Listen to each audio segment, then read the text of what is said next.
presents impact and income. And impact and income is new for 2025. Every year I start a new theme, right? And I bring in different celebrities per se and influencers for our Tag Talks events so that our speakers can come out and co-speak with events with celebrities and different type of people. But Tag Talks is the company. And TAG stands for transparency, acceptance, and growth. So many years ago, when I started speaking, right, going out and kind of creating events, we weren't branded as TAG. And I did some Unchained Men stuff. If you've seen my books, the core books are titled Heal the Boy and the Man Will Appear. And I was doing some men's events, and that really was my core. And I was titling them something different every time. Unchained Men. I was kind of testing and seeing what should I call these events, what's attraction, kind of trying to build a brand. And one day, and I was teamed up with about 3 or 4 guys. And one day I sat down. I was like, okay, what are we doing? Right? We're helping people heal through sharing our personal stories, right? So in order to share our personal story, what has to have happened, right? We'd have to have been healed through some of the things that we've been challenged with. Now, with that said, well, let me ask you this. Who here has had hard times in their life? Let me look. Okay. Who here has survived them? Everybody's here, right? Every single hard time you've ever had, you've survived, and that's why you're here today and you're here right now and you've gained wisdom from it. Has anybody here had the perfect life? If you have, get up. We're all going to beat you up right now. Right? Nobody has. We've all had hard times. We've all suffered. We've all gone through some darkness. We've all had times where we're like, this is never going to end. How am I going to come out of this? You know, I posted something the other day, and I forgot it. It was a quote. Usually the stuff that I post is a quote from somebody else, or I just seen it or saw it somewhere. But it said something to the effect of, sometimes we get into situations that only God can fix, right? And for me, in my faith, is when I'm trusting in God, and I have my faith in God, and I'm praying, I'm meditating, all the stuff that I do, and I'll tell you more about that, then things go well. Even if they're going wrong, they go well, right? Because I have faith, I'm trusting, I'm in my meditations and all of that. But as soon as sometimes I step away from God, and all that means to me is I get caught up in life, right? Then when things happen, they seem worse. And what I believe, and in my experiences, we all grow during that darkest, hardest time. Can you guys relate to that? We grow during the darkest, hardest times. And some of us, it takes a lot. It takes when everybody's rock bottom is different, right? So some of us, it takes a dark, hard rock bottom before we go, this is not the life I want.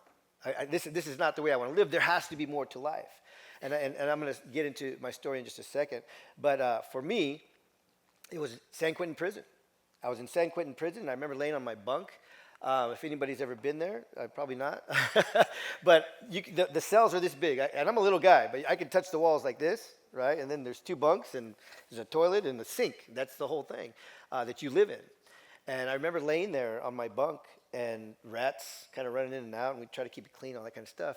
But through visions and experiences and just things that I had experienced in my life, and then visions that I had that I didn't realize at the time were from above, I knew that there was more. I knew that there was more to life. And at some point, I made a decision, and I said, and that was it. When I was there, I said, you know what, there's more.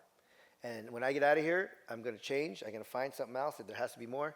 And I was able to do it. Sadly, a lot of people don't change. I have family members right now to this date that I was in prison with 30 years ago that are still in prison, are still in and out of prison, still living that same type of life.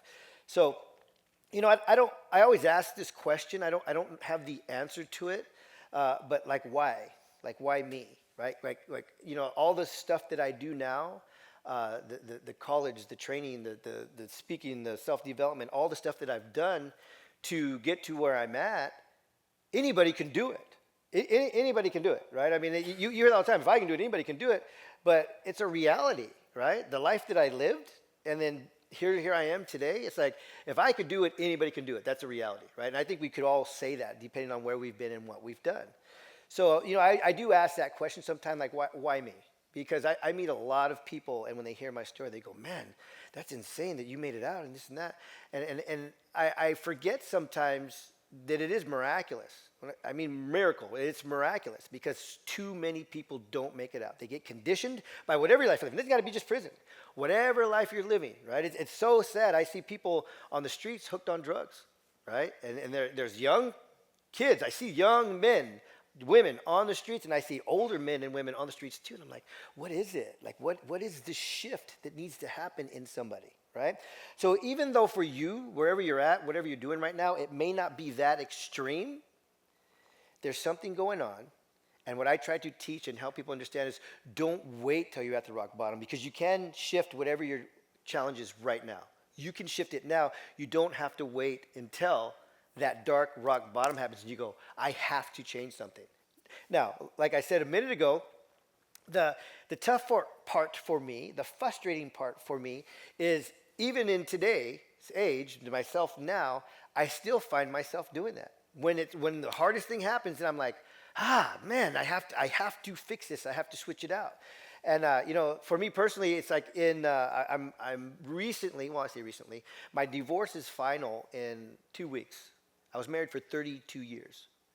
I've been separated now for almost 3, and it took that separation and being out and just kind of being lost in another darkness to really figure out the things about me that I needed to fix, right? Like I say, it's easy to look at the other person and blame, right? I don't care who it is, your spouse, your mom, your dad, your boyfriend, your girlfriend, whoever it is. It's easy to go, you know what, you need to fix that, right? But how hard is it to just go like this? No, you need to fix that, right?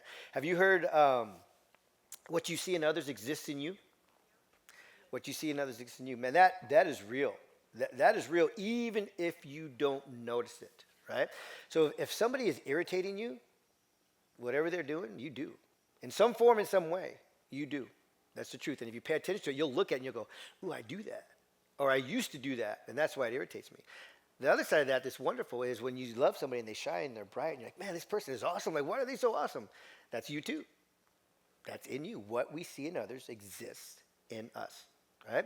So the good and the bad. That's the reality of a lot of the things that we talk about is, or that I talk about and that I teach, is all of the wonderful stuff. There's a dark side of it, and they're both us. We can't just look at the good and go, oh, I'm so great. I saw a meme the other day. It was funny. How many know that algorithms on social media are real? Right? And how many of you know that the phones hear us talking? They hear us talking, and they put in front of you what you're talking about. Right? So talking about a breakup or whatever it is, all of a sudden I'm seeing all these relationship posts coming up. I'm like, I don't even want to see this, man. I'm going through a breakup. It's like, but all these relationships things start popping up, and some are talking about like, oh, you shouldn't be with this type of woman, blah, blah, blah, or this kind of man, this, and blah, blah, blah. And there's just so much rhetoric out there. But the one came up the other day and was funny. And, a lot of stereotypical stuff, the reason it's stereotypical is because it's kind of true, right? Otherwise, it wouldn't be a stereotype. But there was one, and it was funny. It was like obviously a skit, but the husband was standing there, and he had like a crown or some kind of a wand, and he was going like this, right?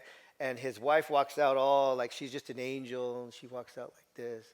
She just kind of walks in and looks, and the text says, my wife who's perfect, introducing my wife who's perfect and never does anything wrong. It's always my fault. And she walks out and she's just like this. And it's like that goes both ways. We always are pointing at the other person. We're always trying to figure it out. So a lot of the stuff that I talk about and that I teach and that I think is very important, I'm going to get into some of the spiritual side of things that I've learned over the years. I'm going to go a lot deeper for 2025, and most of you I have talked to, and I've told you guys all I'm looking for partners. I'm looking for partnerships in alignment with what I do. And I've held back a lot of what I talk about because of what people have told me. Influential people who I admire and respect have told me I've held back a lot of what I talk about. But this has happened a few times in different stages of my life, and the end of last year, I'm really thinking about what I'm going to do, right? I'm talking about my darkness and figuring it out. Like, what's my calling? Pay attention, right? Have you ever heard when we're praying, we're talking to God? When we're meditating, we're listening? Because that's a truth for me. When I pray, yes, I'm talking. But if I'm talking and my mind is going, I'm not listening. So to listen, we have to soak. We got to meditate. We got to quiet our mind, which I learned, and it was pretty tough for myself. Quiet our mind, and then we start to listen. We can start to hear. And what we'll usually hear is what we know, but we're scared, or we're like, oh gosh, is that right? Is that right? So one of the things that I have for this year and over the next 2 days, amongst the other incredible speakers, I'm going to share some things that a pastor told me not to share because he said it was too miraculous and it would scare people away from the church. He used to the pastor used to invite me to come and share my personal story on Easter, right? And how many people know that millions only go to church on Easter and Christmas? Right? That's the only 2 days that some people go to church, Easter and Christmas. So he said, man, your story of healing is powerful. He said, your story is incredible of healing and overcoming. He said, but don't share this one part. And I was like, what do you mean? That's like when God spoke to me. Like, you know what I'm saying? Like this is, and I'll share it with you in just a minute. And he said, it's too miraculous. And I love this pastor. He changed my life. He's an incredible guy. I'm not putting him down in any way. But he said, it's too miraculous. He says, and on Easter, people come to church who have never come to church. And if you tell them that, it's going to scare them. And they're not going to come back to church, right? And I was just like, it was his church, and he had me sharing. So I just said, okay.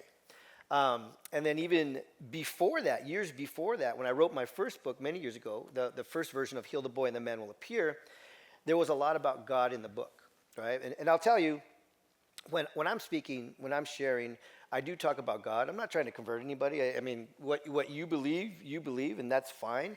But I just want to tell you my experiences, right? I want to tell you my experiences and what I believe and what has happened for me. But when I wrote my first book many, many years ago, I sent it to the editor, and the editor called me, and she gave me more bad advice. She said, hey, is this a Christian book? And I said, no. I said, it's for the secular world. I said, it's just my story.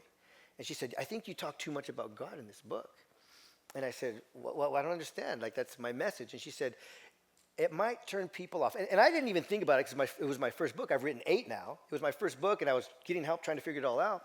And she said, people may not buy it because it talks too much about God.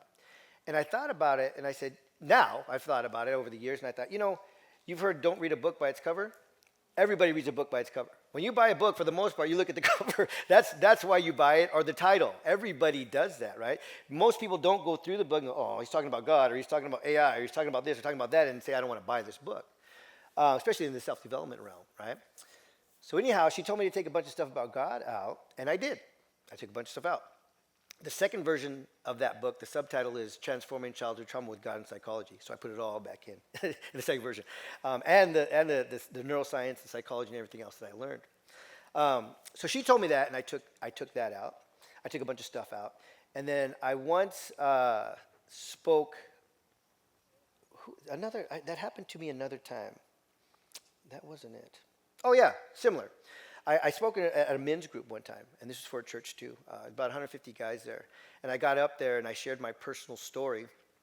And when I was done, I mean, it was great crowd. We had a great time. It went really well. But when I was done, the pastor came to me and he said, hey, Raul, can I talk to you? And I said, yeah, sure, man. And so we sat down and we started to chat. And he said, I noticed you got nervous when you were speaking. I said, yeah, I always get nervous when I speak. I get nervous today when I'm speaking. Before I come up on stage, I always get nervous, right? I said, but once I start flowing, start speaking, and just start sharing what I have, then everything's fine. And then he looked at me and he goes, no, you got nervous while you were speaking. During times you got nervous, right? And understand I'm telling you guys my experiences, but this is how to share your story, right? Understand it. I mean, you can take notes if you want, if you have paper, pencil. This is how to share your story and how to understand your messaging and not to let people hold back your messaging. You are who you are. You have a message for the world, global. We're going to get it out there with you, for you. And it doesn't matter who doesn't like it. There are, 8 billion people in the world, I think? There's 8 billion people in the world, right? If you get a fraction of that, to help and serve, you're changing lives and you're making a huge income just doing that, right? So what you have, don't let anybody tell you shouldn't share this, you shouldn't share that. And obviously there's coaching and there's advice, and there are some things, like I was talking to somebody yesterday when we were doing the networking, like we don't want to get up here and blame people. He did this to me and she did that to me. We're not blaming, we're not victims anymore. We've healed from it and we're coming as a victor, right? Here's what I've experienced, and I'm going to share some things with you right now. Here's what I've experienced and here's what I learned from it. So that's this is this is a lot of training and understanding. I just want to plant that seed right now so you guys know these are tips and tools. Things to do, things not to do, things to listen to, things not to listen to. Anyhow, this pastor said, no, you got nervous while you were speaking. And I said, okay, you have something. I could tell he had something to share, right? So I said, okay, what do you got, man? I'm open. Share with me what you got. And he says, when you're taking the wisdom that you got from above, you're taking the wisdom, and he went like this. And he goes, and you're giving it to the audience. He says, man, you flow. He's all, people enjoy it. They're at the edge of their seats, and they're just listening to you. They're like, wow, this is powerful, right? Because I'm sharing from above. I'm sharing the wisdom that I got from all the dirt, the fire that I'd lived through. And he says, but then all of a sudden you'd get nervous. He says, so when you're giving to the crowd, you're shining, they're receiving. And then he goes like this. When you're taking from the crowd, that's when you got nervous. Your voice changed. The way you acted, things you did was different. And I asked him, I said, taking from the crowd? What does that even mean? Like, how do you take from the crowd? And he said, you started to wonder what they were thinking. You started to wonder what you looked like when you were on stage. And he says, that's taking from the crowd, right? And an example of that is a lot of speakers, I see it all the time, and I'll use Tony Robbins as an example, but Tony Robbins is like, does anybody here not know who Tony Robbins is? Just out of curiosity? Everybody knows? Yeah? Okay. Because I meet people sometimes, they don't know who Tony Robbins is. It just shocks me, right? And I'll get into frequencies and all that kind of stuff later, but I mean, it just, not everybody's into self-development. Everybody I know is, but that's this realm, that's the frequency, that's the paradigm that I'm in. All the people I know who Tony Robbins is. But we're not the only frequency, right? There are so many more frequencies out there. In fact, the one I grew up in, right? I call it a subculture, growing up on the streets and in prison and gangs and all that type of stuff. That's a whole other life. I remember back then my mother tried to introduce me to Tony Robbins. And I was like, I don't see this guy. He looks like a dork back in the 80s. I don't know if Tony Robbins, he's older now, but when he was a lot younger, I mean, he's a monster. You guys know he's tall, but he had this real skinny neck and this huge head, and he combed his hair to the side. And I was this little 14-year-old, wannabe gangster and all this crazy stuff. And she showed me, because my mother, she's trying to help me. She knows I was getting in trouble and all these things. And we were driving in her, I think it was a 1982 or 84 Buick Regal cassette tape. Some of you guys are younger, yeah. The cassette tapes she used to plug in the car. And we were listening to him, and I honestly didn't even hear what he was talking about. I can't remember one thing he said in that car, but I do remember the story I'm sharing with you, because it impacted me probably 20 years later.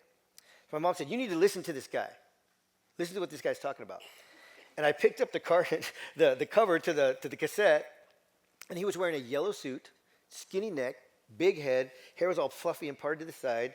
And I was like, this guy's a dork, man. Like, I don't want to have anything to do with this guy. And I think back, what if I would have listened? What if? You know what I mean? We can't do the coulda, woulda, shoulda thing. Anyhow, probably 15, 20 years later, after I'm done with all of my crap and I'm trying to learn and grow myself, seek and you shall find, I discovered Tony Robbins. And I'm listening to him. I'm like, oh, my God, this guy is incredible. Oh, geez, oh, my God. And I'm just buying all his stuff, and I'm listening to all his stuff. And I call up my mother, and I go, hey, do you know who Tony Robbins is? And she goes like this. She goes, are you kidding me? And I was like, what? What do you mean? It's like, are you kidding me? I swear to God, if it wasn't the phone, she probably would have slapped me. It was like over the phone, like she slapped me as hard as she could. And she goes, I tried to show you Tony Robbins back in 1984. And as soon as she remembered that. And as soon as she said it, I remember sitting in the car, blue Buick Regal, blue felt seats and the cassette tape and the whole thing. I remember it. And I was like, you did. You tried to introduce me to Tony Robbins way back, well, to who he is and what he does.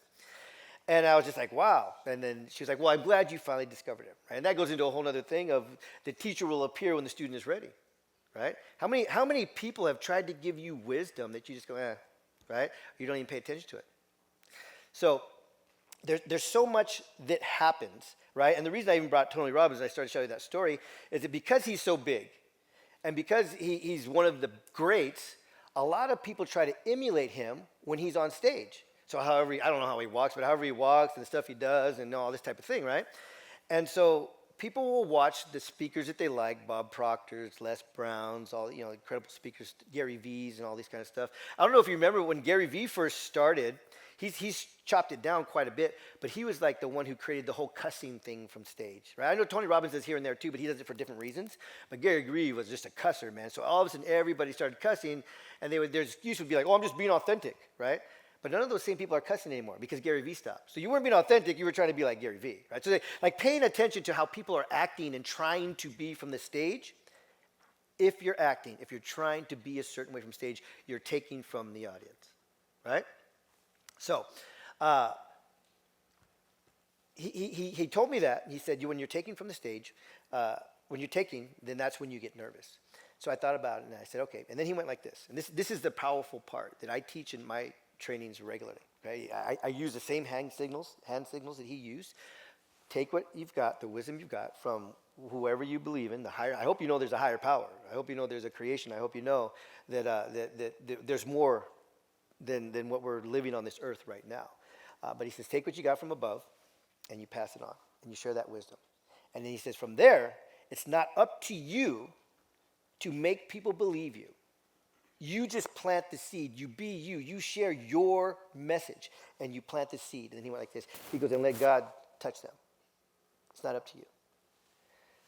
So with those examples of people telling me not to say this, not to say that, and I didn't say this, I wouldn't say that, and then I got that messaging, and I understood it. And I remember actually that day on the stage, he had said I got nervous, but I remember what actually happened to me that day, in addition to what he told me, is I actually got convicted, right? Internally, intrinsically convicted when I was sharing my message, because the same advice I got from the book, and then watching Tony Robbins and all these people, similarly like the story I was just telling you, a lot of people said, you know what, Tony Robbins, he is a spiritual guy, and he does talk about a higher power, he talks about God, he talks about these things, but he doesn't do that much so that he doesn't turn people away. He wants everybody to come to his events and experience what he has. So there's all this, just what I believe is bad advice in how we should be speaking, what we should be saying, what we shouldn't be saying, and all these things to attract the secular world, and we want this, and we want that, and we want to do this, and we got to do that, and to be successful, you have to do all these things. And what I've learned is to just be you. It doesn't matter, you know.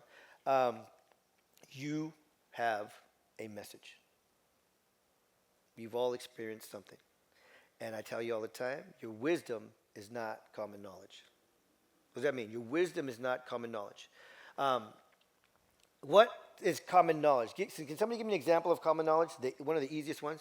Anybody? The sky is blue. The sky is blue. Common knowledge. Perfect, right? When the light turns red, you stop. When it turns green, you go. Common knowledge. Everybody knows these things, right? Wisdom comes from experience, the good, bad, and the ugly. You've survived. We talked about it. You've survived some dark times. You've had some wonderful times in your life. You gain wisdom from that, right? If you went to, easy examples, if you went to Disneyland with a big family of 4 or something, and you learned how to navigate Disneyland because there's a million people there. I love Disneyland, but I don't like to go because I can't handle the big crowds. But if you know how to navigate Disneyland, it's fun, joyous time, you had some great experience, then if you know somebody has a family of 4 and they say, man, I'm going to go to Disneyland, but it's so busy there. Oh, let me tell you what to do. Right? You're going to share that wisdom. Right? You go here, and then you go here, make this little map. You'll tell them whatever they need to do, you're sharing. Right? If you've had a dark time, divorce, job loss, a death in the family, whatever it might be, you've made it through that too, and you've navigated it through that.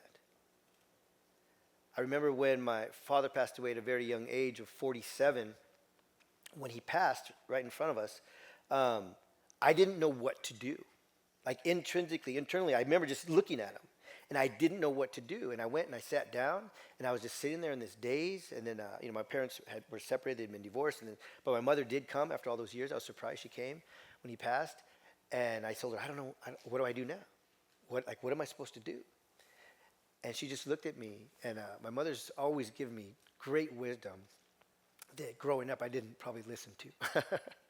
But she said, you'll be okay. Life will continue. You will be okay, and you just keep living, and you just keep going, you keep growing, you keep doing what you're going to do.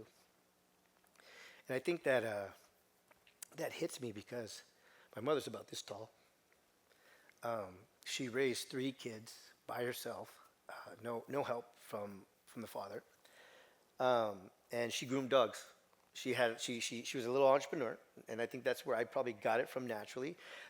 We moved around quite a bit. We grew up in San Jose, Bay Area, and she would anywhere we'd move, she would go find a little building. She'd rent the building, and she'd get her tables and her dog hair dryers. And she'd set up a bathtub, and she'd wash them, and she'd cut their hair, and then she'd sell some birds and some supplies and things like that. And that's how she raised us, right? We didn't have everything we wanted, but we definitely had everything that we needed. And she worked very hard to get us through life. And then when I was lost in the streets and everything that I was doing, she would give me the best advice that she could. And I was too lost to listen. So like I said, when the teacher appears, when the student is ready, the teacher will appear. And it took me going and being in darkness for 10 years, darkness, ending up in prison before I was like, this can't be it. But like I said, there were visions that I had, right? And going into, for 2025, my goal, my passion, what I'm doing is I'm sharing all this stuff that people told me not to share because it's too miraculous. But if it's miraculous, people need to hear it, right? And if for whatever reason, if there's somebody in a room or wherever I'm at, and I share something that sounds miraculous, and they can't handle it, all I hope is that it plants the seed, that they think about it, even if it's 10 years from now. I learned that actually teaching kids in juvenile hall. Even if it's 10 years, I just get so frustrated because I go and I teach these kids and I work with these kids, all the stuff I'd learned, all the wisdom that I'd gained, and they just look at me. And some would take it and receive it, and some would be like, whatever. It used to bother me, like, man, I'm trying to show you how not to end up in prison. I'm trying to show you how to live your life. But they wouldn't receive it. And more great advice that I got, plant the seed. You'll plant the seed, and maybe 10 years, maybe 15 years later, maybe a year from now, they're going to go, you know what? This guy, this gal, this guy told me something one time. And they don't even got to remember my name. I care less if they know who I am. I remember this guy when I was in juvenile said this. He was right. And then the seed will start to grow. So we have to share the miraculous stuff. All the stuff about, all the stuff you hear, if you hear it, as you start to speak and get out there, where they're telling you, don't share this, don't share that. Pay attention to it. Pay attention to if it's truth or not, you know? I mean, if they tell you, hey, you're going to speak at my event, you can't cuss, don't cuss, right? But if they're telling you, man, that's an incredible story, it might scare people. But if it's the truth and it helps you heal, share it because somebody else is going through it. So let me go back since most of you didn't watch my video. I didn't get it. You didn't get the video? Did you register? You're asking hello? We spoke, yeah. We spoke. Raul, strike 3.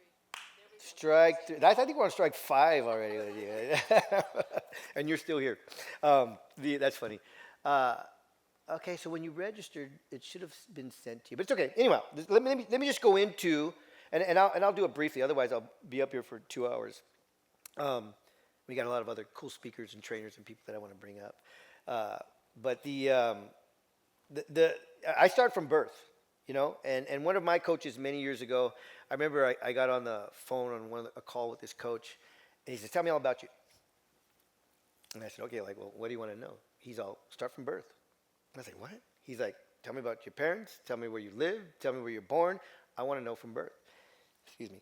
And I started to, what I learned from that, and I teach that also now too, is when you start to share your story with somebody, to build your story, to share with the world, it helps. You should start from birth.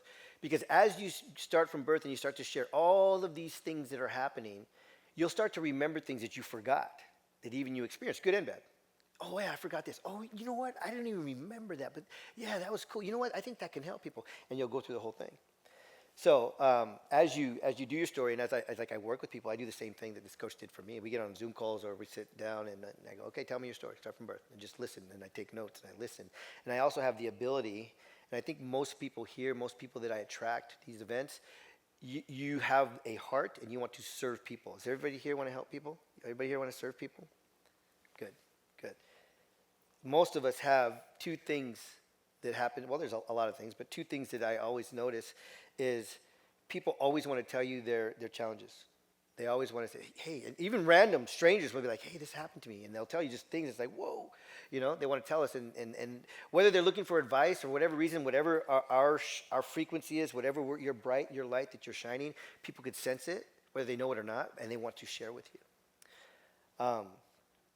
The other thing is the ability to hear what people are not saying. I could talk to you for 15, 20 minutes, and I could hear everything you're not saying behind what you're saying. And it's a great tool, gift to have, especially when you're in the coaching industry, because some of those things you're not saying, you don't even realize are things that you've experienced that you're carrying in your subconscious per se, right? Other times, it's you just don't want to say it, so you're beating around it, and you're beating around it because you don't want to say it. But when you have if you're an incredible coach and you're helping, you're serving people, you need to have that skill, and I'm guessing most of you do.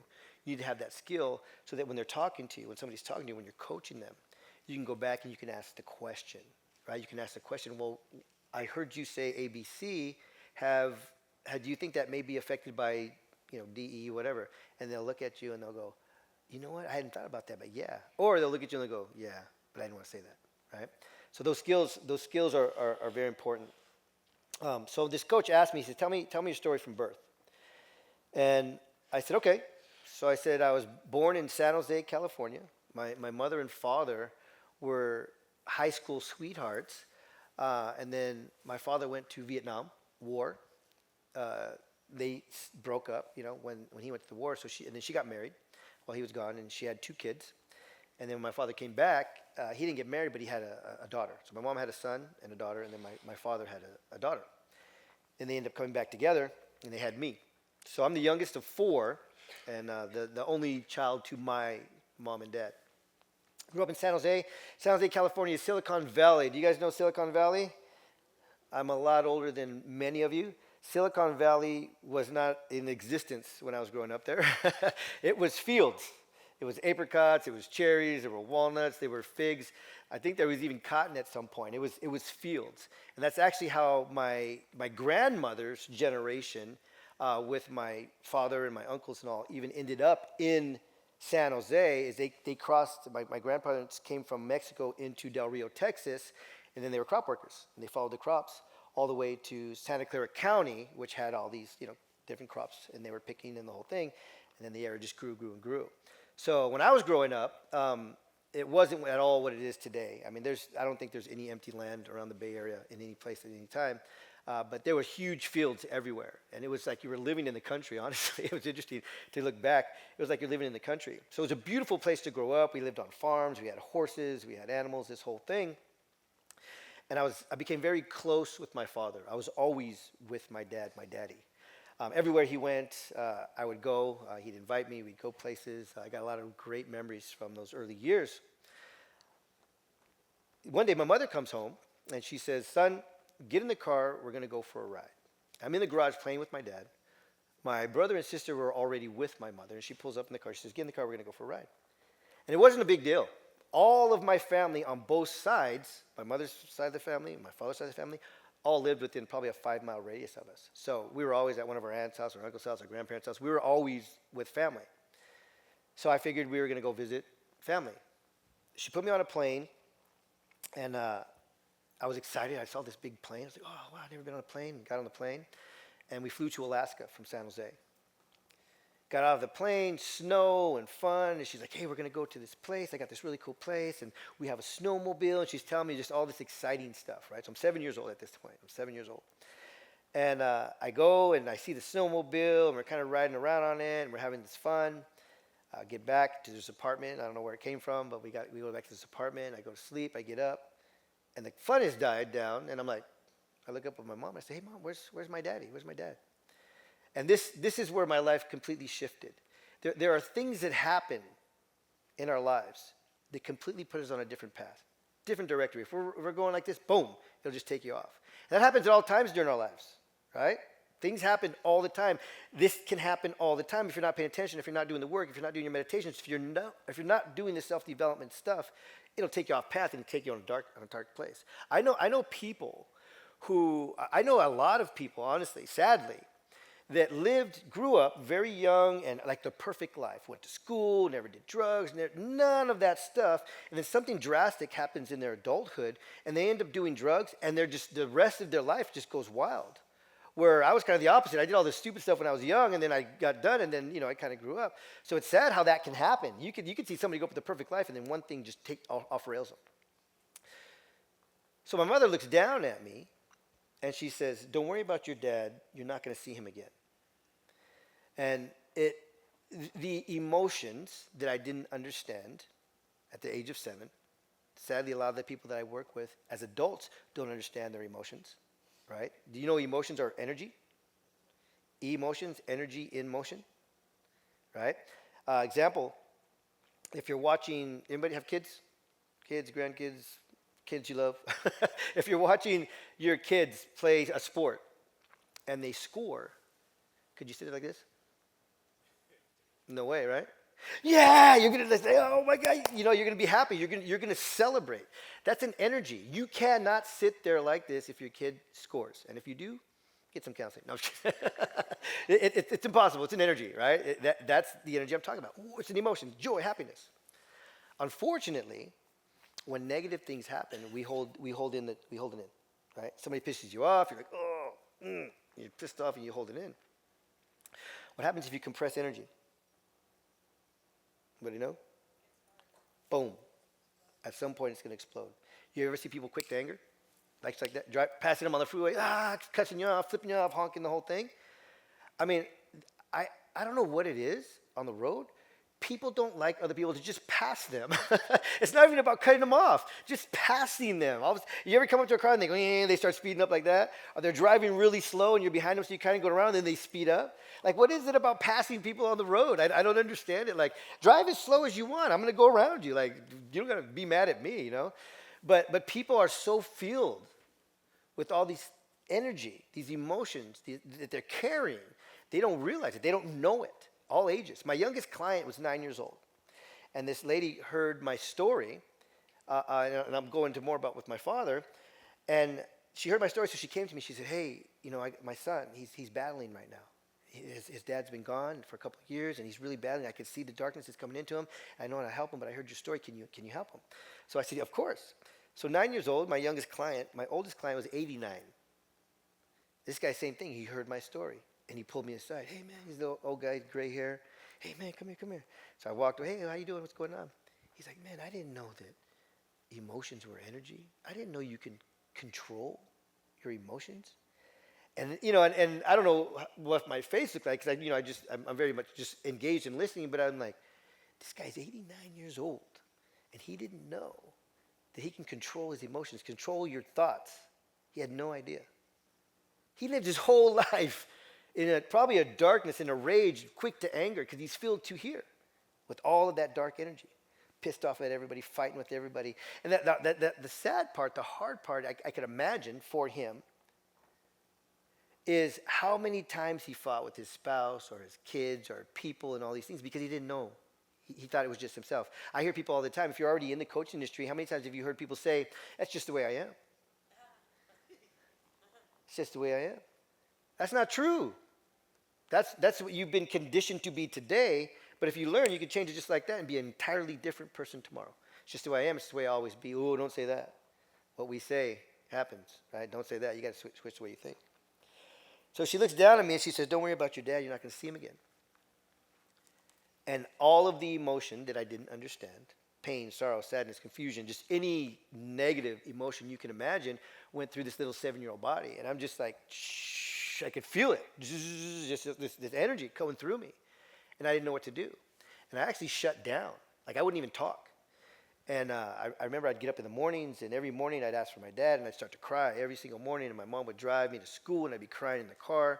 Sometimes I was crying so hysterically, she wouldn't take me to school. She would take me to her job. And other days she'd be like, I'm sorry, you have to go to school. You got to go. And the school I went to in Alaska had a huge playground. Really, I mean, I was little, so who knows how big it was, but it seemed like it was huge. And there was this chain link fence. You're driving down the street, your parents pull up, the little opening, the chain link fence, you walk in, and all the snow and playground was like right here. I could see it. The playground was like right here. and I'd walk through this fence. And we were in Alaska, and it was cold and snowing, so I always had those long, just your eyes and stuff kind of hang out. And I was always crying, though. And kids started to make fun of me. It's crybaby. It's right. Kids are horrible. Making fun of me, calling me names, all this kind of stuff. If you can pick on somebody in those days, they would pick on you. And then I would sit on my desk, and I didn't do it purposely, but I remember just like sitting there in a daze. And the reason I even noticed it is because the teachers would come to me like, "Hey, Raul, hey." And I kind of look at them, they go, "Are you okay? Like, you've been sitting there not doing anything like for an hour." And I'd just be like, "Yeah." And I would just sit there. And they would call my mom for teachers' conferences, and they'd be like, "Hey, there's something wrong with your son. I don't know what's going on, but there's something wrong." And my mother, she saw too, right? My childhood ended at 7. Like, I had no drive, no energy to want to play or do anything. It was just, I was just in this fog that I lived for many, many years. And, as the kids were laughing at me and picking on me and all these things, 7 years old, I remember walking through that chain link fence, and it was like a gauntlet. As soon as I got through there, they were like waiting for me, right? And I remember I stopped and I looked at these kids, and I looked this way because the playground was right there. And I just looked at these kids, and internally I said, "I'm never going to cry again, and no one's ever going to laugh at me again." And man, if I thought you were going to laugh at me, if you looked at me for more than 2 seconds, I would attack you in rage. I would fight. I would attack you. And from the age of 7 through 24 years old, that's who I became, right? And it was just this whole shift. Talk about shifting off onto the wrong path, right? We ended up coming back from Alaska to San Jose, and I did get to see my father. And I remember being so excited to see him, and I thought we were going to go back to our home and this and that. And I've never asked my mother about this. I don't know if I need to or not. But the home, we had a 2-story home. We all had our own bedrooms. We had beds and toys and all of that. I still don't know what happened to any of that. We got in a car. We flew to Alaska. My father moved out. And who knows what happened to any of that stuff. But I remember I met my father at my grandmother's house. So I went to my grandma's. I'm excited. I'm waiting. My sister was there too. Turned out when my mother left my father, he moved out on his own. He actually dropped my sister off at my grandmother's house. My sister was raised with my grandmother. So when I got to see him, I was so excited. I remember jumping in his arms, crying, hugging, and it was just this big emotional thing. And then he hung out for like an hour or so, and then he says, "All right, I'm going to go now." And I was like, "What? Like, what do you mean you're going to go?" Right? I'm like, I'm going to have my dad back, right? But he's like, "Okay, I'm going to go now." And I didn't understand it. And he left. And I remember just again, like, what's happening? Right? And these things looking back, right? I always quote Steve Jobs. We can connect the dots looking back. Here's what happened. Here's what happened. Here's how it happened. Here's what I took from that. Here's what I was conditioned to think, conditioned to do, and so on and so forth, looking back. But we can't do that looking forward, right? That's why your wisdom is not common knowledge, because you can look back at the things you've experienced, and you can go, "Yeah, here's what happened for me. Here's how I got past it. Here's what I've learned from it," and that's what you're sharing. You should be sharing with other people. Because when you're in it and you're looking forward, there's nothing to look at a lot of times. Like, well, I don't know what I'm going to do. I don't know what's going to happen. So he left, and I became very reckless, getting in trouble all the time. I started doing drugs when I was 9 years old.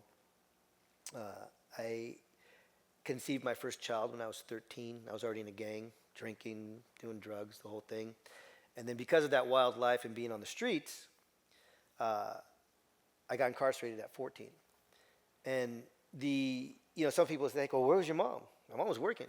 She's putting a roof over our head. She's putting food on our table. She was feeding us. But because she was at work all the time, I had a lot of freedom. So I was out doing whatever I wanted to, basically. And she used to try and draw me in all the time. But I was gone already. I lived in a fog, and literally. Has anybody seen that? This is it's a cartoon, and I watched it. And I was like, "Holy mackerel, that was me." Has anybody seen that cartoon called Soul? Just Soul, Soul. It's okay. You need to watch it. It's an incredible. It's not just like some cartoon. It's an incredible thing about living and your soul, and what we're here for, and all these types of things. I mean, for being a kid's cartoon, I think every adult should watch it.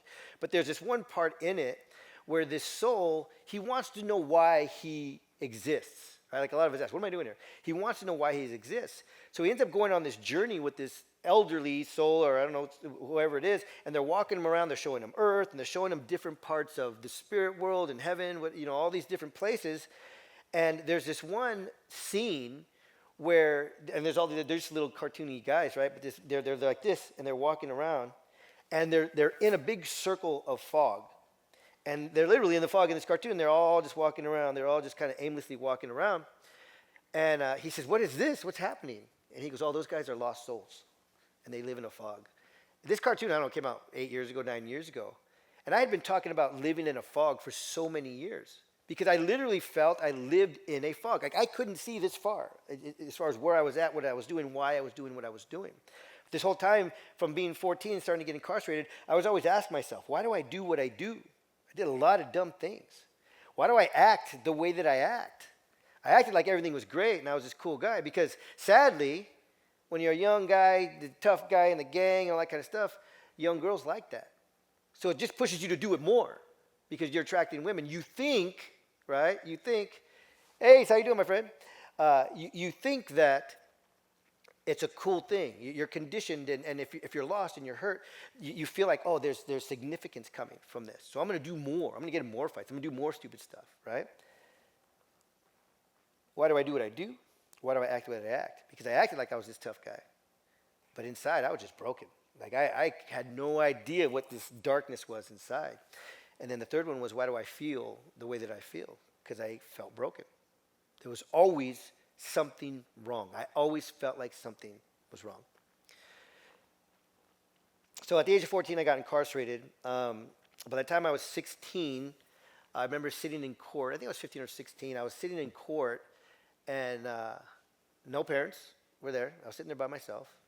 And the district attorney's over there in a suit. I'm this young kid, stupid, not stupid, lost, right? And he's saying, this kid is a menace to society, and he is this, and he's done this, and he's been arrested this many times, and he's just like, whoa, whoa, whoa, just hammering me, right? And when we're growing up, and I'm not here to insult any profession, but when I was growing up, I'll say, I thought the police were perfect. Oh my God, the police, they're awesome, cool people. But they're just people. We're all just people, right? Whatever industry we're in, there's good and there's bad, right?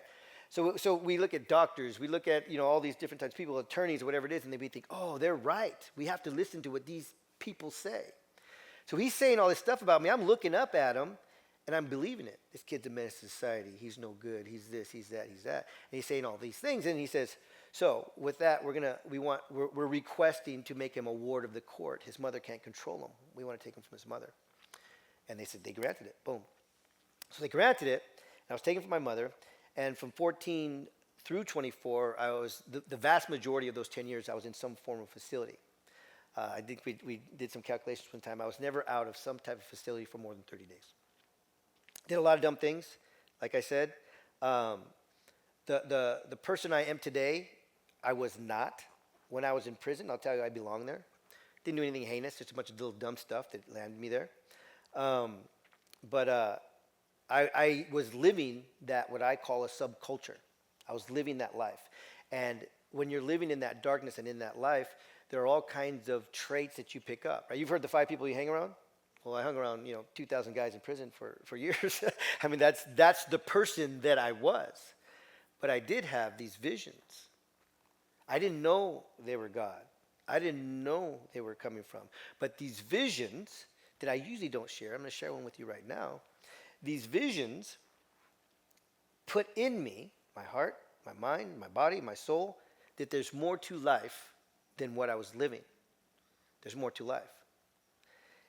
I'll bet you we've all had visions here. And if you haven't had a vision while you're awake, then you've had dreams. And you're like, that means something. You know that meant something, right?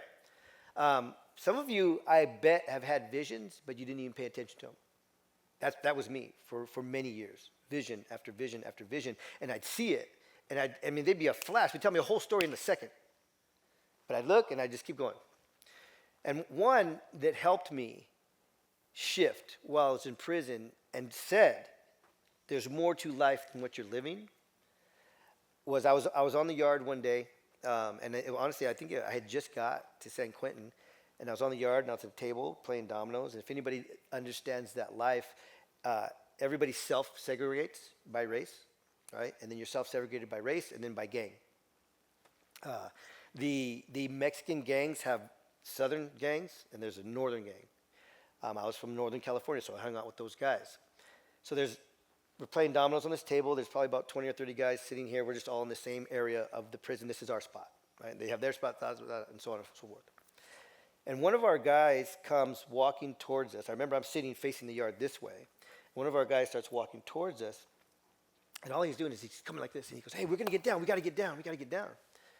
And I'm watching the crowd, and I'd been incarcerated for, through juvenile hall and county jails and all that kind of stuff, so I knew for the most part what was going on. But I looked at the guy next to me because he had rode on the bus from county jail to prison with me. And I looked over at him, and he was like, we got to do what we got to do, and he started to take off his jacket. And I looked at him, and I was like, all right, right? And by this time, like I said, I was that type of a person. Right? So, the unwritten rules while you're in prison is it doesn't matter if the people you hang out with need help or there's going to be a fight or whatever's going to happen, you're going to help or they'll take you out, right? Like you're part of that group.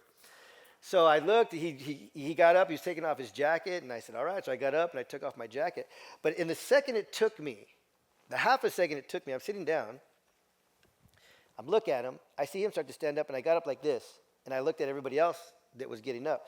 So from here to here, I had a vision, and then I walked like this. In that half a second, I looked over, and probably from here to the curtain, there was a much older, brittle, beat-up guy who I assumed spent most of his life in prison. And I'm standing up, and I look over, and I see this skinny, brittle, just kind of gray, going bald, doesn't look healthy in any way, probably addicted to drugs in some form, in some way. That's probably why he was there. But he's standing up over here. He's like this. Let's go get him. Let's go get him. And it didn't look right to me, but the vision came just like this. And I saw him. And then the vision I had was him sitting in a living room in a lazy boy chair with like kids all around him, little kids, like grandkids, because he was older. Grandkids sitting all around him. And God spoke to me and he said, that guy shouldn't be here. He said, that's where he should be. And then he put me in that chair. And he said, that's where you're going to be. And it was that fast. And I wasn't paying attention. I saw it. I remember it. That fast. That whole vision happened. And then we went and we did what we had to do. But those types of visions are speaking to you. It may not be that drastic. You may not be in that drastic of an experience. But you have visions, I promise you. Pay attention to them. When you see something, it's not for nothing. That planted another seed in me. There's more to life than this. I saw myself in that lazy boy chair. This is going to be you. I don't know if it gave me hope, inspiration, whatever it was, it planted.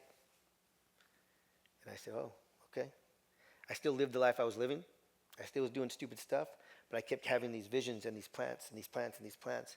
And I made this decision, true decision. How many of you guys decide to do things and don't do them? You know how many people signed up for this event and they're not here right now? Right? They saw, like, I got on a call with them. They saw my story. Whatever it is. Yeah. It's really easy to not show up for yourself. So I made a true decision. When you make a true decision, you do not go back. A true decision, you do not go back. I'll give you an interesting example. One of my coaches, years ago, we were on a Zoom call, and it was a group coaching. He was on a Zoom call, and he was talking about decisions, and he was talking about true decision. And he said, my favorite thing to eat in the world is apple pie with a scoop of vanilla ice cream. And everybody knew it, that know him. But he was an older guy, and I think he was close to diabetes or something. So he couldn't eat apple pie with ice cream on it anymore. So he made a decision. He said, I'm not going to eat apple pie with ice cream anymore. So he's on this Zoom call, and it was really cool because his whole family, him and his wife and his older son, they had this coaching program that I went through. And his wife walks in the room while he's on the Zoom call, and she's eating pie. She's eating pie with ice cream, right? And he's like right there on the call, and he looks over at her, and she's eating her pie. And she sets it on the table right there, and you can kind of see him look at it, but he's just talking and this and that. And then somebody goes, hey, Dave. His name was Dave Blanchard. He goes, hey, Dave. Yeah, what's going on? I bet you want some of that pie right there, huh? And he's like, That's my favorite pie. He's all, but I don't want it. And everybody's like, oh, you know you want it. That's all you've eaten. Every time we're out anywhere, oh, that's what you eat. He's like, no. He's all, yeah, I enjoy that pie. He said, but I made a decision. And when you make a true decision, you don't go back. How many people go on a diet and that pie sits there and you take a bite? I mean, I'm not putting anybody down. I do the same thing. I always say I'm going to stop eating chocolate cake. If I see a chocolate cake, I'm going to eat it. So we have to make the true decision, a true decision. And that's what I did while I was in San Quentin, is I made a true decision. I said, I am going to change my life. There is more to life than what I'm living.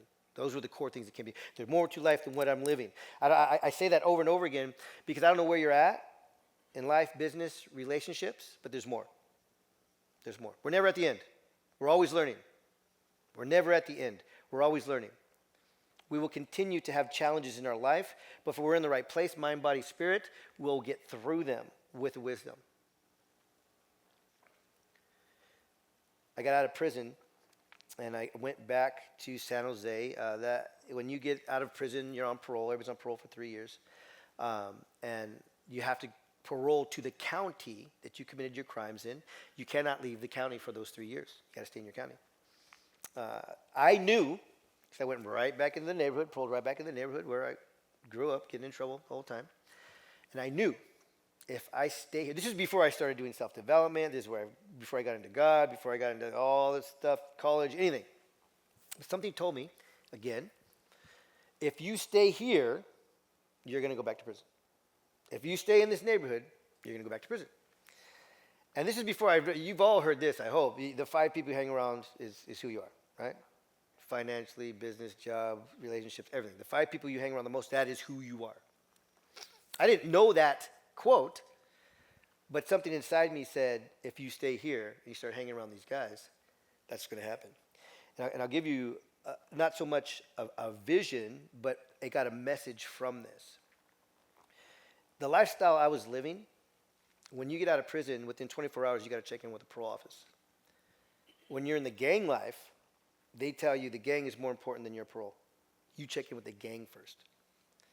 And I got out, and I actually got out and I ended up renting a room that they converted from a garage.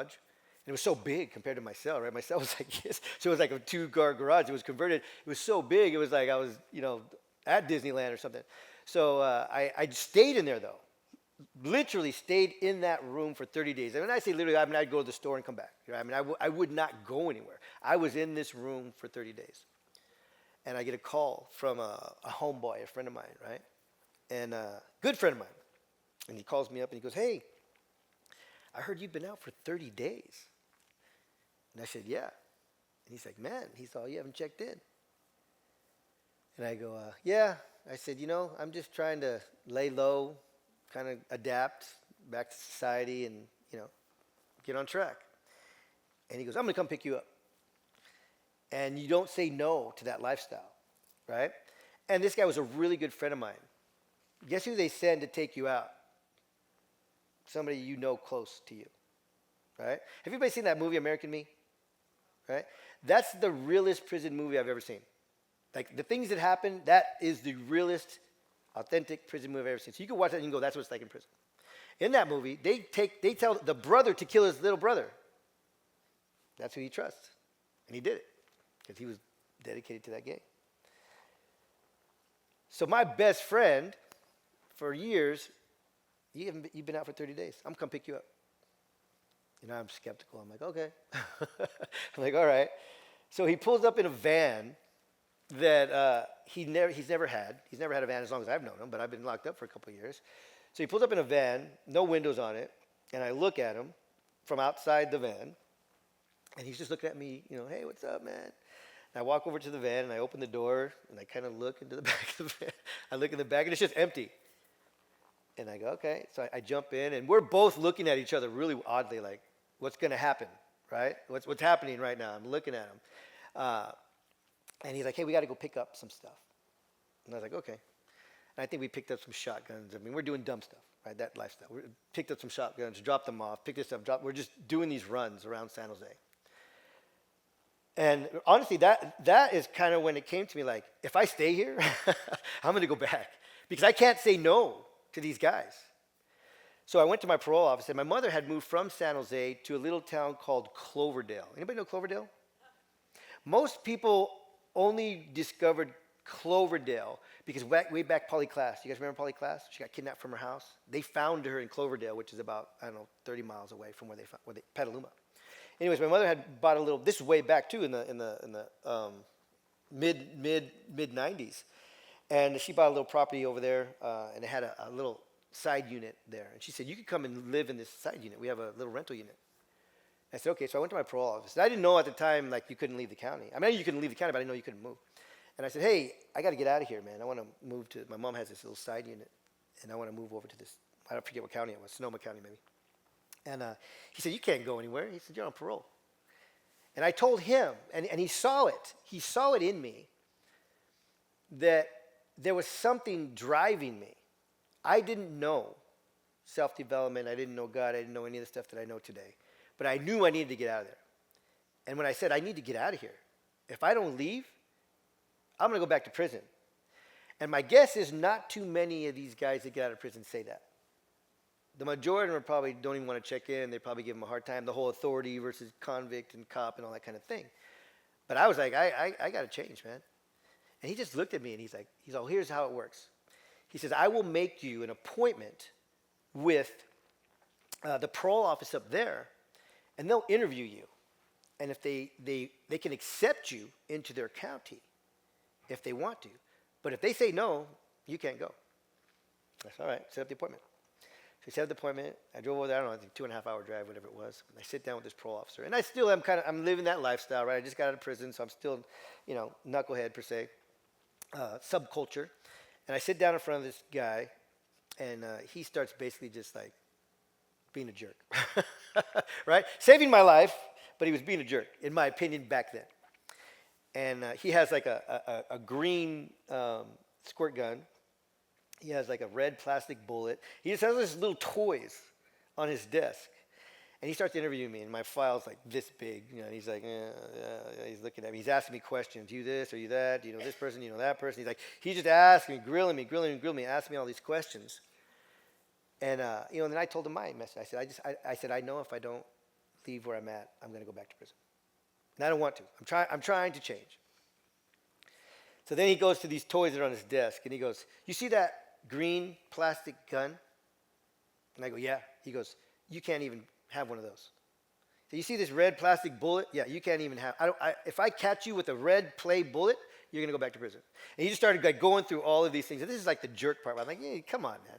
And so he gets through all this crap. I'm very much so, I don't know how, thinking back, in controlling my ego of going, screw you, or just like saying something stupid, right? I'm just quiet and I'm listening. I'm like, all right. And then he goes, okay, I'll tell you what. I'll let you move to my county. And I was like, oh yeah, right? He goes, if you go to college. And I was like, college? I'm like, by this time I'm 25, and I'm like, I haven't even graduated high school. College. And he's like, yep, if you go to college, you can move into my county. So I made a decision, a true decision. So I was like, okay, yeah, I'll do it. He's like, okay. He says, but I'm telling you, you need to bring me an enrollment form that you are enrolled, stamped, that you are enrolled in college. He said, go to Santa Rosa Junior College right there. And I said, okay. I knew nothing about college. I didn't know AA, bachelor's. I mean, I didn't know any of that stuff. I didn't even know what administration meant. So I find the school, and I pull up, and I'm walking around. I go, hey, man. I just find some kid that's there, and I go, hey, I need to take a class here. What do I got to do? And he just kind of looks at me. He's like, well, you got to go to administration. I'm like, what is administration? He goes, well, that's where you sign up for a class. You got to go tell them what you want to take, and then you sign up for a class. I was like, all right, where is it? So I go over there, and there's these lines. If you've been to college, campuses or whatever, get in line. And I go, hey, I need to take a class here. I thought I could just sign up for a class. I go, I need to take a class here. And they're like, all right, do you have your transcripts? I'm like, what's a transcript? And they're like, your high school transcripts. And I go, oh, I didn't graduate from high school. And they just kind of look at me, and they're like, well, you got to take an assessment. So I take this assessment, and I feel like it was the same day because it happened pretty quickly. But they basically called me into an office, and I could tell the guy wanted to laugh at me. And he goes, you're nowhere near ready for college courses. And I was like, well, I got to go to school here. Like, I made a decision. Like, I got to go to school here. How do I get a class? Here. And he goes, we have this little trailer on the side. You have this little trailer on the side, and you can go get your high school equivalency. And then from there, you can start taking these classes. And I said, well, how long will that take? And he goes, that's up to you. And I said, well, if I go there, does it say I go to school here? He said, yeah. I said, okay, sign me up. So he signs me up for this trailer, and he signed up for it. I take it to Pro Guy, and he show it to him. He's like, all right, you can move into my county. Remember, I told you at the age of 7, I got off that path. It started to put me back on a new path. A little bit. Nothing drastic. It started to put me on the path. Recognize the things where you've shifted, and that's where your wisdom is coming from. Recognize the place where shifts have happened. New idea, new business, new relationship, whatever it is. I learned something new about how to take care of my kids or whatever it is. Recognize those things. So this is where the first shift happened. It took me 2 years to get my high school equivalency. That's how far behind in any type of academics that I was.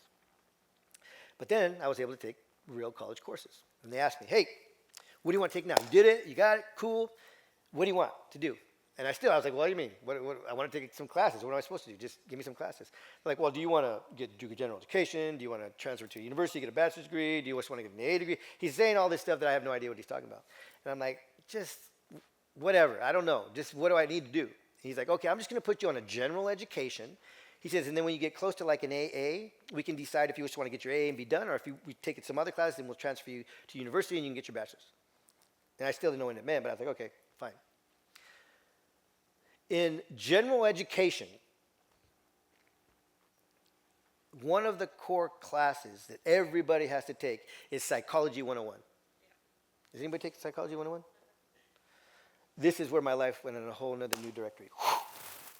I was on fire. I take this class, and it's this big, thick book, and cool. I mean, it's like, standard kind of what you see in movies, is auditorium that goes down all these seats, and the professor's down there. And the professor, man, this lady, incredible. Her name is Dr. Collins.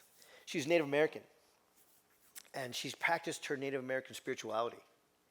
And she taught psychology with her Native American spirituality and combined them. Whoa, my mind. You know how your mind works when you learn something new? There's all these little things in our brain. They literally spark something new. And you're just like, feel it. My mind was going nuts. I didn't know at the time that's what was happening, but I could just, oh my God, all these stuff that I'm learning about dreams and traveling and science and the mind and all these crazy things. It was just mind altering, literally, life altering. The biggest thing that happened, I'm reading this book, Psychology 101, and the book answered my exact 3 questions. If this happened to you as a child, you may do things like this. If this happened to you as a child, you may act like this. If this happened to you as a child, you may feel like this. And I'm reading this book, and I go, those are the questions I've been asking my entire life to myself. These are the questions. And 2 things hit me. One was like, I can't believe there are answers to these questions. I just thought there were these why. And then 2, if they're in this book, I'm not the only one asking these questions. There's millions of people asking these questions. How many of you guys have been in a hard time and you think you're the only one? Separations, job losses, business is slow, whatever it is, kids having a hard time, and we don't know what to do. We think we're the only one, and we seclude ourselves. It's the worst thing you can do. If any of you guys are in the darkness, do not seclude yourself. Find somebody to talk to. A lot of times, for me personally, it's easier to talk to a stranger sometimes than it is to people that I know. There's phone lines. There's all kinds of places that you can reach out to. And sometimes it's very hard. So if you have somebody, if you're in a darkness, or if you have a family member in a darkness, I'm going to tell you this from experience. When I first got separated from my wife, I was in a really deep darkness. And my mother would always give the loving things she always says. It's okay. Things are going to be better. Trust in God. Just pray. All of these great things that are true. And she'd call me, are you okay? What are you doing today? Are you okay today? Are you okay? You okay? And I remember I didn't even want her to ask me if I was okay. It was the wrong question because I wasn't okay. Right? And I'm telling you this because if you have somebody in a deep darkness like that, just be aware of what they may just need you to listen. And they may just need you to go, hey, what's happening? I just call in to see what you're doing. And then get them to talk a little bit, right? You're not alone, right? But I remember she always called me and asked me, are you okay? Are you okay? And one day, and I love my mother, and I apologize for this after, but I said, listen, no, I'm not okay. I said, every day, you ask me that every day, and every day I tell you I'm okay, but I'm not. I don't know what to tell you. I was married for 32 years. I've got separated from my wife. I have kids. I have grandkids. No, I'm not okay. I said, stop asking me if I'm okay, right? And she's like, oh, I'm sorry. I said, I know. But there are darknesses that we're in. We have to be aware of the other person and where they're at. If they're trying to seclude themselves, yeah, we got to draw them out because it's not a good thing. It gets worse and worse. We're stuck in our head. But we also got to be very aware of how to draw them out. And asking somebody who is in a really bad position if they're okay, that, for me, that didn't work. I didn't want to hear it. And honestly, if you're in a darkness and you're not okay and they ask if you're okay every day, you're not even going to want to talk to them. Because you know what they're going to ask you, and you're going to have to pretend, yeah, I'm okay. At some point, you got to just say, I'm not. It's just a tip and a tool for you if you're in a darkness or if there's somebody that you know in a darkness.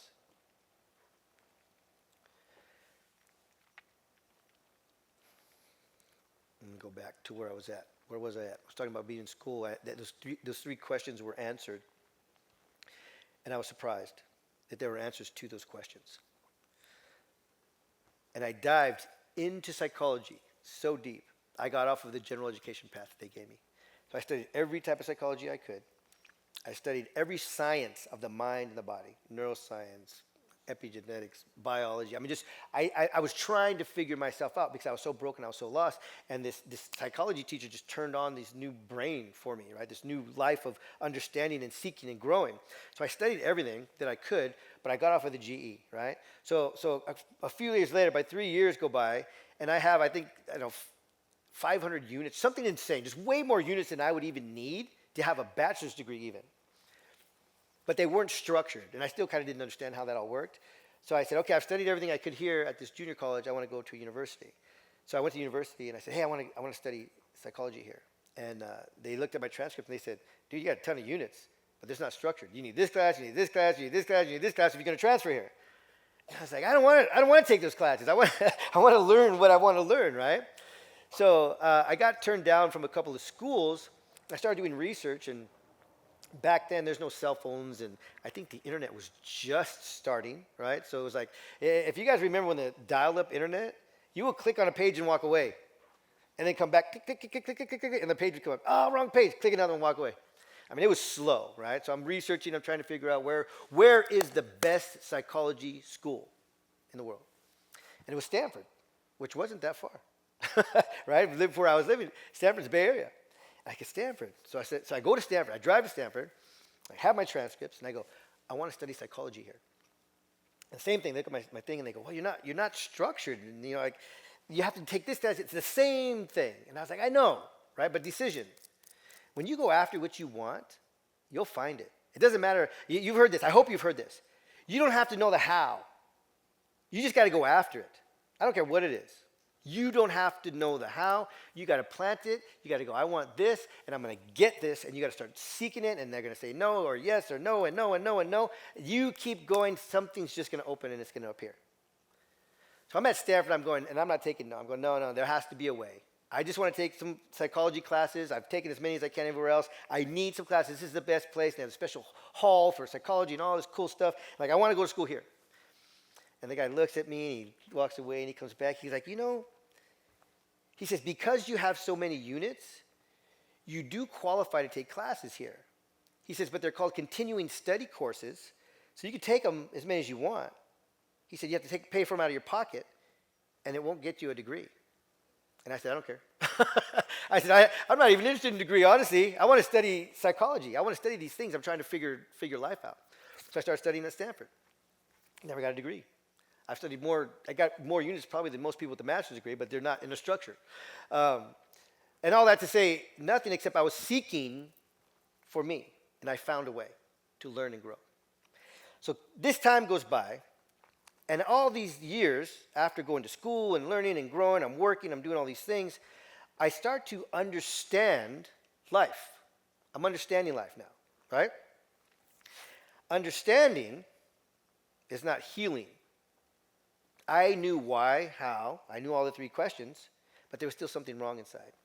And that's, I think, where I got the call. I remember getting this feeling like, go to church, go to church, go to church, go to church.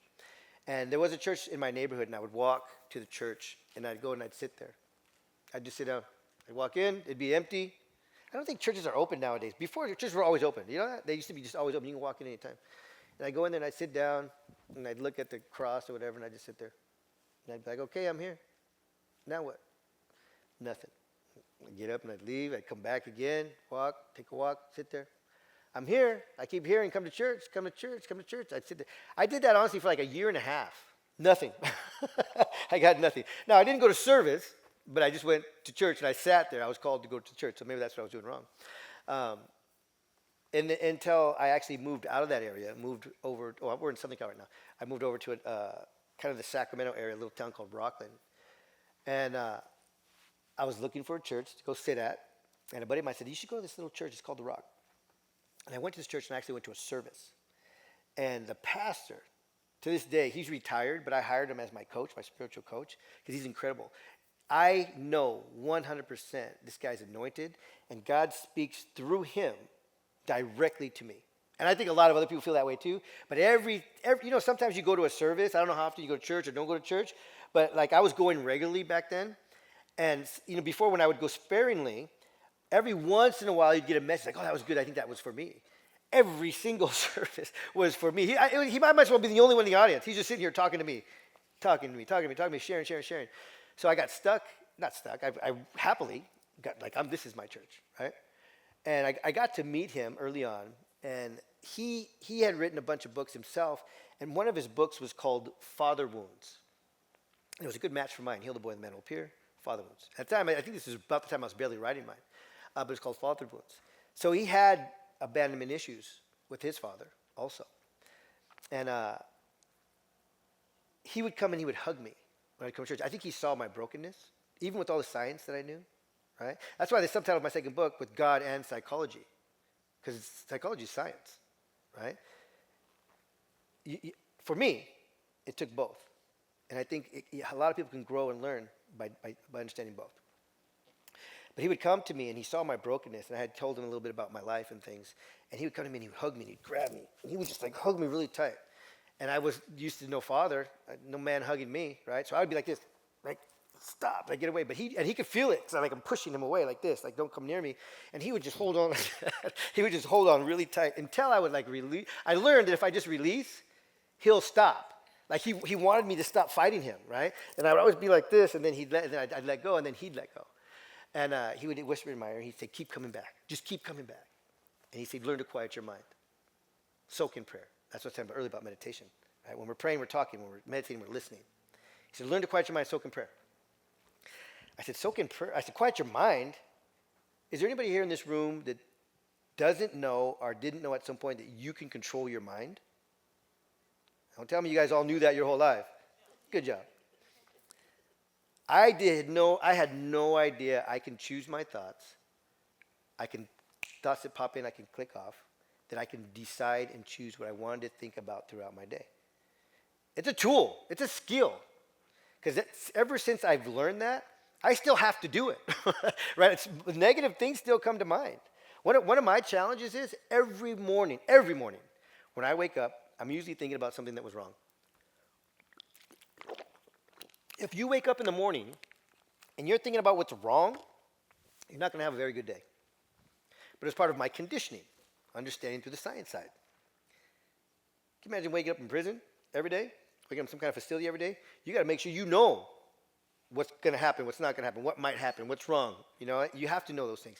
So connecting the dots, I was conditioned, psychologically conditioned, to wonder what was wrong, wonder what the day was going to be like in a negative way. Somebody come and try and stab me today, is somebody going to do that? I had all this negativity. So when I learned to quiet my mind, I started to hear from God. I'm gonna tell you this vision that I had, and then I want to start wrapping up because I know it's about time for a break, and then we're gonna have one more speaker come up, and then we're gonna do a lunch. But as I started to quiet my mind and soak, I want the first, another, not the first, but another vision I had was God showing me my entire life where he saved me. I mean, a flash, boom, boom, boom. Over, excuse me, by this time, close to 30, over this 30-year period, boom, boom, boom, boom, boom, boom. All these places where he showed me over the years where he had saved me. And I'd been in a couple of really horrendous car accidents where the car flipped on its side and I flew out of the car, and then somehow was able to stay in the car, and just all these wild things that had happened. And I remember he showed me that accident. And when I got into this car accident, I was driving fast and crazy, and I was going around this big corner like that. And back then it was like a lowrider truck, and I was going around this corner like that, and there was a curb there, and I hit the curb. And the car popped up on its side like this on the curb and rode the curb all the way around like that. And I flew out of the car. But on the way out, and I don't know how, right, just reflex, whatever, on the way out, I grabbed the steering wheel with this hand, and I could see, and then my foot caught like the window inside. So I'm hanging out of this car, steering wheel, leg, and I could see the rim scraping, right? And then the car lands back, and I land back into the car, and I'm just sitting there. And I look at my buddy, the guy was in the car, he goes, dude, you were out of the car. And I go, I know. I was like, I know, and I'm just sitting there. Immediately, there's a cop there. And the cop looks at me, he's like, hey, are you okay? And I was like, yeah. He's all, you were out of the car. And I go, I know. Like, I'm in shock. I go, I know, right? And he's like, all right. He says, well, I've been following you for a while. I've noticed you've been driving pretty recklessly. And I remember I go, well, why didn't you stop me earlier before I wrecked my truck, man? And he said, get out. And then I did tests, and I went to jail. But what that story to say, when God was showing me all these things, he showed me his hand while I was hanging out of that car. Hey, I saved you here. Boom. I put you back in the car. I don't know. I mean, can you imagine when you hit something that hard? You've probably seen videos where people fly out of a car. Just boom, they're out. Somehow I grabbed the steering wheel. Somehow, I mean, my leg, my heel was holding on to the back, and I was able to stay in the car. And he showed me, boom, there's my hand. He showed me walking down the street, where one time I'm walking down the street, and there's the opposite opposing gang is walking down the street, and there's like 3 of them. And I'm looking, and I'm like, I mean, these guys are going to freaking kill me, right? And I'm walking, and I'm actually like get off of the street to go around these guys, and the guy reaches out, and he kind of goes like that purposely to bump into me. And I just kind of turned around, and I looked at him, and that lifestyle, I can't be a punk or whatever it is, right? So I start like, whoa, doing all my dumb stuff. They're being all their tough. But I remember all of a sudden they just like stopped, 3 of them, and I'm by myself. There was no reason for them not to beat the crap out of me. And they all just kind of stop, and they're just looking at me. And they turn around and they walk away. And I'm like, all right, like, I'm tough, I guess. They got scared of me. I mean, I don't know what it was, right? But God showed me these things over and over again. I turned these guys away from you. I saved you from this car accident. I helped you here. I helped you. I helped you. I helped you. I helped you. Look at all that I've done for you. You know how much that we're taken care of, that we're protected, that we don't realize? We don't even see it until we're seeking. Seeking you shall find. So again, there's some more growth there. I'm quieting my mind. I'm able to see these things. And the biggest change when I finally understood that I even had a childhood trauma. Because up to this age, I didn't know that I had a childhood trauma. I didn't know that I was affected at the age of 7 when I was taken from my mother. Or that when my father, I got to see him, then he took off on me again, right? And I would see my father every once in a while. But he would do things like, I'd be begging to see him. My mom would always say no. And I'd be like, why? I don't get it. Like, this little kid, I want to see my dad. And I remember she would go drop me off, and he had moved to San Francisco. And he would drop me off. She would drop me off, and she'd yell at him every time, you better take care of my son. And she'd be like screaming at him. And at a young age, I still didn't understand any of it. Just like, this is my dad. I just want to see my dad. Like, why do you have to be like that, right? But he would do things like, he lived in San Francisco, and there was a panhandle. Everybody know Golden Gate Park? It's like, they call it the panhandle, and then it goes into this huge park. And he lived on one side of the panhandle. Park's here. And he would say, hey, son, you want to go to the park? And I'd say, yeah, let's go to the park, right? And we go out of the house, and we go through the park, and across the park was a bar. And he would go into the bar, and he'd say, sit right here outside. I'll be right back. And he would go into the bar. And I would sit there from 12 o'clock in the afternoon till 2 o'clock in the morning until the bar closed. And many times he would come out fighting and just crazy and just drunk and wild and all these crazy things that were happening. Can you imagine a 7, 8, 9-year-old kid sitting out in front of a bar in San Francisco, 2 o'clock in the morning, just sitting there? That's another God thing. Nowadays, I'm scared to take my kids in good areas and leave them outside. You know what I mean? And I remember one time this old lady was there, walking by, this older lady, and she's walking by, and she's like, "What are you doing?" And I'm like, I was happy to be there, honestly. I was around my dad. I was sitting there, I'm like, I'm waiting for my dad, he's inside the bar. She's like, "What?" I go, "I'm waiting for my dad, he's inside the bar." She's like, "Your dad's in the bar and you're sitting out here?" And I was like, "Yeah." And she went inside the bar, and I could hear her screaming, "Whose kid is that?" Like, she's yelling and screaming at it. My dad comes out, and he's all drunk, and he's yelling at her. He was a knucklehead himself. "Oh, don't tell me this and don't tell me that." And she's like, "You don't leave a kid out." And she just like went off on him, and he took me home, whatever. But he would do these things to me, and I think tomorrow or maybe this afternoon I'll tell you more about how those types of circumstances, right? And I'll give you a little bit of it. Those type of circumstances. I loved my father to death. I wanted to be around him, even if he was on the other side of the wall. I just wanted to be around him. And what I was conditioned to was, I love this man. I want to be around him, so I will allow him to treat me badly because I love him. Can you imagine that following into your whole life of relationships and everything else? Talk about a tough relationship. Anyhow, so I'm really deep in these meditations. I'm going to close right now. I'm deep in these meditations. And God's showing me all these things throughout my life. Just miraculous things, right? Some of these things I haven't told in a group because I was told not to. But these are realities. These are experiences that I've had. These are real things. And so this next one really put me back on a new path. Like just non-stop focus. And it was during a meditation. And like I'm standing here right now, I ended up standing in a field, huge field. And I'll tell you a little bit about that field before. A lot of times growing up, and I told you my father passed away very young, 47. So by this time, he's been gone for probably 10, 15 years. And throughout my life, when I did try to change my life, shift what I was doing, how I was living, and tried to change and just was battling, I always had this vision of a brick wall. Like if happiness was over there, if success was over there, if changing my lifestyle was over there, I would just I would see this wall. And it was really weird because I mean, obviously I must have created it in some form, in some way, but I could see a wall. Like, bam, I can't get over there. I want to go have fun. I want to be happy. I want to do this. I want to do that, but I can't get over there. And I saw a lot of therapists, a lot of psychologists myself. And when I was working with the psychologist one day, and over the years of all this self-development, this wall actually shrunk.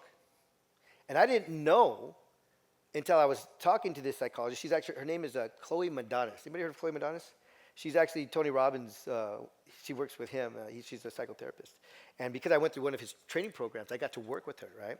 And every week, I think it was, or once a month, you can ask her questions about your own stuff. So I was like, hey, I have this. So I was telling her about this wall. And she goes, what's on the other side of the wall? And at that point in my life, with a lot of the stuff that I had learned, I could see over the wall. And I remember looking over it, and I was like, freedom. And she's like, what? She's like, well, what do you mean freedom? I go, I don't know. I said exactly this. I go, I don't know. You asked me what's on the other side of the wall, and I can see it's freedom. And then there's this field, beautiful field, wheat field, trees, purple blue sky, just this incredible field. And she goes, can you put a ladder on the wall? Picture a ladder. Close your eyes. Picture a ladder on the wall and climb over it. I go, I can picture the ladder, but I can't climb it. And she goes, picture a door in the wall. Like, picture a door right there. And I go, okay, I can picture the door, but it's locked. And she's like, okay, well, and she's trying to work with me through all these things, but I couldn't get through it. So during this meditation, I'm standing there now in this field, and the wall is gone. And I'm like, oh my God, the wall, I'm so excited. The wall is gone. Look at this. And I try to walk, and I'm stuck. I'm like, wait, what? And I'm like, there's no wall, but now I'm stuck. I can't move into this field, right? I can't go. And I look over, and I see a little boy standing there. And I realized it was me when I was 7 years old. And my first instinct was anger. I looked at this little boy, and I said, you're my wall? You're holding me here all these years? I just wanted to be free. And he turned and he looked at me, and he said, I'm not holding you here. You're holding me. And when he said that, I had an understanding. And I mean, a huge understanding, just like an energy field of understanding. And one of them was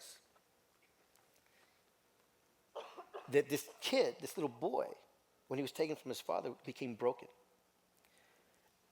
One of them was. And I kneeled down and I just started to hug him like this. And I was hugging him. And these words just started flowing. I love you. Your light, your joy, my son. I love you. I love you. Your light, your joy, your happiness. You're the light of the world. And I'm just pouring. I don't even know where it's coming from. I'm pouring all these words into him. And I'm hugging him. And then there's a shift. And as I'm saying that, that's when I start to call him son. You're the light. You're a joy, son. I love you, son. And I'm calling him son. I'm calling him son. But at the same time, I'm hugging him. I'm looking. I'm going, this is not my son. This is me. But then there was a huge shift. And I'm hugging my son. And then my father, who passed many years ago, is hugging both of us. And he's apologizing. I love you, son. I'm sorry, son. You're the light, son. You're the joy, son. I love you. I'm sorry. He's apologizing to us. And then we all three just kind of stand up. And my father's here. I'm here. My little self is there. And God just starts to speak. And it went from me talking to myself, from my father talking to me, to God talking to all three of us. I love you, my son. You are the light. You are the joy. You are happiness. You are the light of the world. And I always like to say that he told us that. He told me that. But that's for everybody. That's every person in this room. That's for everybody. You are the light. You are the joy. You are the happiness. I'll bet you the person in this room that has the most fun, the most energy, and can do anything he wants in the world is that little guy right there. How many times have you heard somebody say, remember who you were before society told you who to be, before society beat the crap out of you, and you get conditioned to all of this darkness, you get conditioned to all this baloney, right? So God speaks and he tells us, you're the light, you're the joy, and I'm getting this understanding, and that's where it came to me, that life didn't happen to me, it happened for me, because what he showed me was loving family from 0 to 7. Does everybody know psychologically that's the core of who you are, your first 7 years of life? That's your core. Luckily, I was very close to my father, and I knew what love was. And although my father was lost, and I didn't tell you why my mother left, I'll tell you that briefly.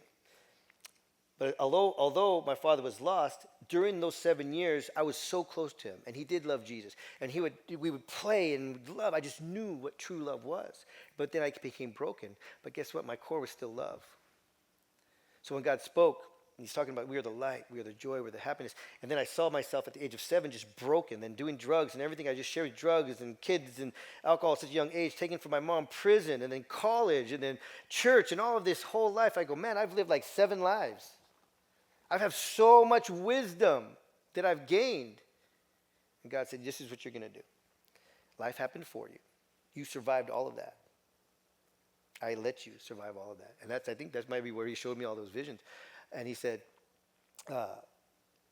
take what you've learned and share it with kids who are in juvenile hall so they don't end up in the life that you lived.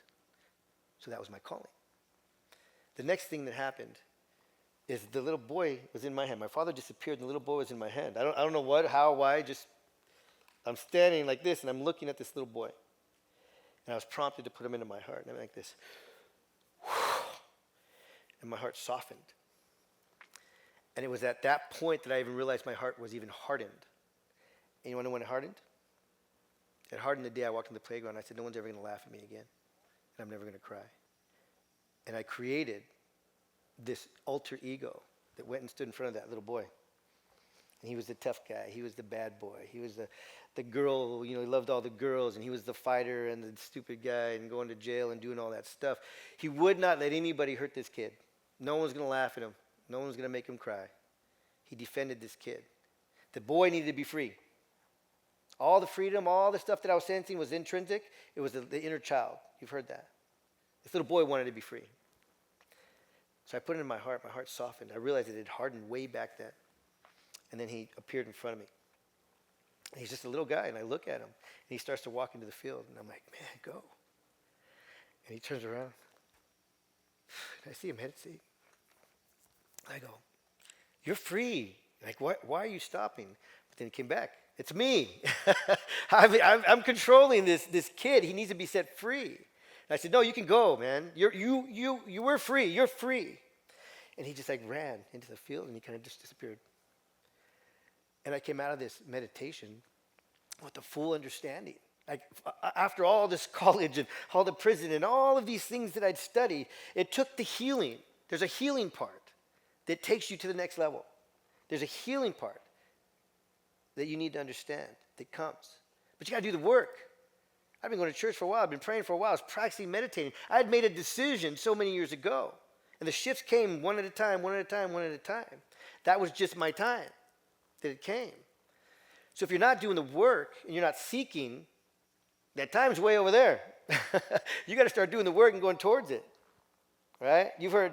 I think I just heard this the other day. I think it's a pretty common saying that I think tell me if I say it wrong. When a storm is coming, I think a cow will run, but the buffalo go head into it. And guess who gets through it faster? The buffalo. Because the storm's moving, the buffalo runs through it. The cow's running, and he's just stuck in it. So when you have a challenge, you got to go into it. You got to chase it. You got to be like, I'm going to fix this. I'm going to figure it out. I'm going to do what I got to do. I'm going to go to school. I'm going to go here. I'm going to go there. I'm going to talk to somebody. I'm going to do what I got to do. And then you fix it. And then it'll come. Because there are things that are bothering you that you don't know that are bothering you right now. There are things that are stopping you from doing what you want to do and having success in your life and in your business. You got to figure out what they are. So I congratulate you guys for being here today. It's going to be a great couple of days of stories and understanding. This is where my core comes from. I share that story a lot, but I don't always share all the visions that I had while growing because I was told not to. But I'll never do that again. And I have a ton more visions, and I'll share them over time. And I'll be back up here probably this afternoon and then tomorrow to continue to share along with everybody else who's going to come up and share their incredible stories. So thank you.